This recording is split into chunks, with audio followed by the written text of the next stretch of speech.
Luke Raley, here through 2 months, has actually been good. He's been above replacement level for the Mariners, was in and out of the lineup at the start, but since April 21st has been almost an everyday player. He's slashing 266, 300, 403 as of yesterday with a 105 WRC+.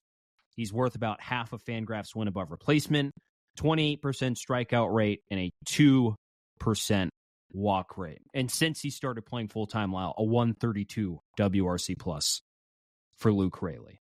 Better, ultimately, we can say the first 2 months, not a failure. No, he's been above average. And again, offense is down across the league. His OPS is under 700, but his WRC+ is above league average. I don't love the fact that he's basically not walking at all, but he has been productive. And especially since they started playing him more, he's gotten in a rhythm, which is why it was still so weird that he was essentially in the doghouse for the first 3 weeks of the season. And finally, once they started letting him get in a groove, he's figured some things out.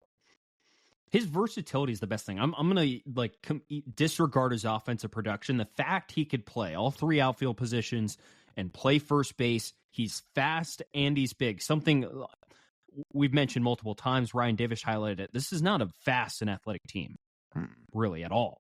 So the fact you have someone you can play every day and you feel comfortable playing every day that can steal a base or even just get first to third or second to home without much of a worry is fantastic. It's really fantastic. I do kind of have a worry, though, even though he's been very productive. We've mentioned the strikeout and walk rates, really unsustainable. It's really difficult to achieve that and sustain any sort of success with those numbers throughout the season.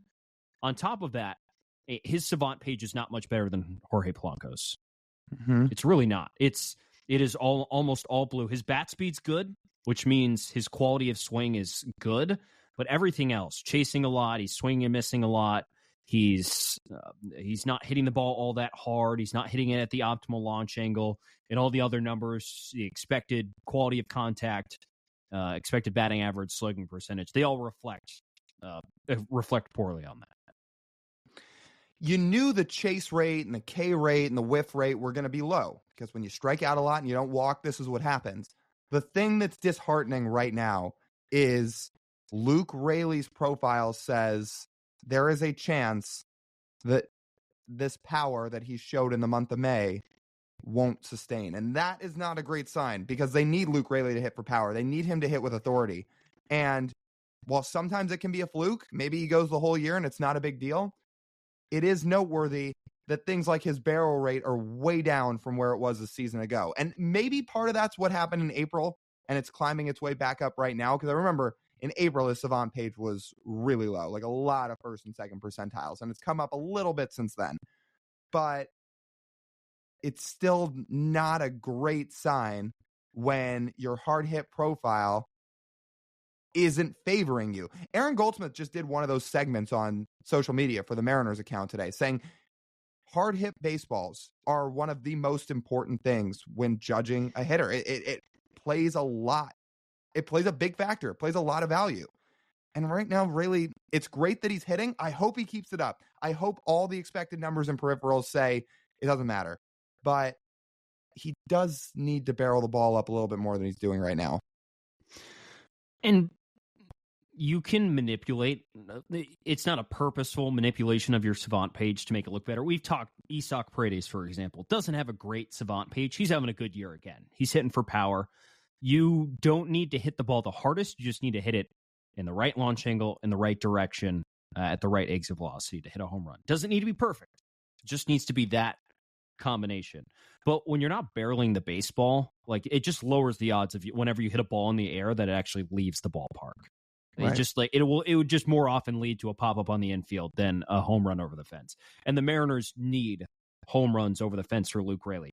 Unfortunately, too, his batting average on balls in play, which over his career and in the minor leagues, he was a high BABIP guy. But it as I mentioned earlier, in a year where the league BABIP is 288, 349 is unsustainable. It's going to come down. The balls he's putting in play are not going to be hits very much more often. It's going to take a sharp decline, and it's going to reflect on his numbers too. And that's where when you regress, when your balls in play go down, that your walks will make up for it. and he's not walking. So that leads you to, over the coming months, either one of these things is going to correct itself. Either the batted ball luck we've seen from Luke Raley, or his approach will iron out, his good at-bats will continue, and he'll more consistently hit the ball harder while hopefully walking just a little bit more to be a little bit more sustainable offensively. Because if the Mariners can't get good production over the next couple of months from Luke Raley, what else how are you going to manage this lineup then? Like, that's just then another one of your productive hitters who falls back to the mean, and there won't necessarily be someone there to pick up that production. Right.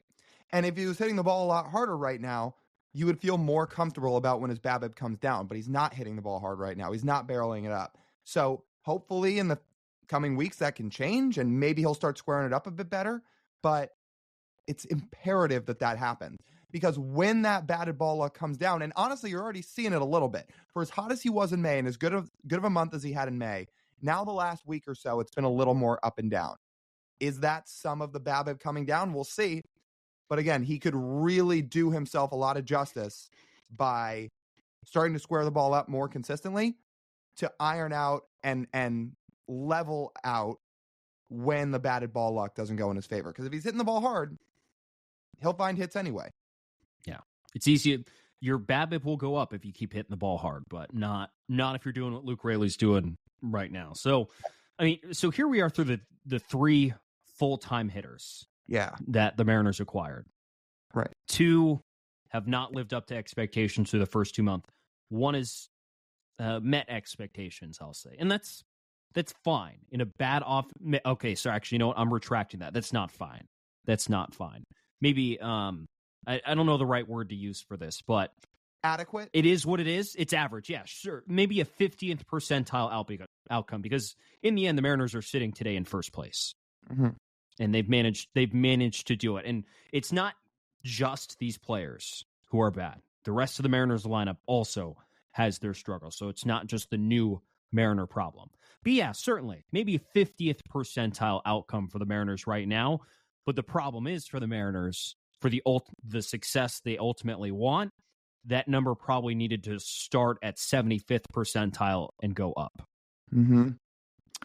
I will say, though, before we move on to the next guy, last thing, while Raley's hot at the moment, why isn't he just playing every day? He's got a higher WRC plus against lefties than righties. He's got a 121 weighted runs created plus against left-handed pitching right now. He's not playing against lefties.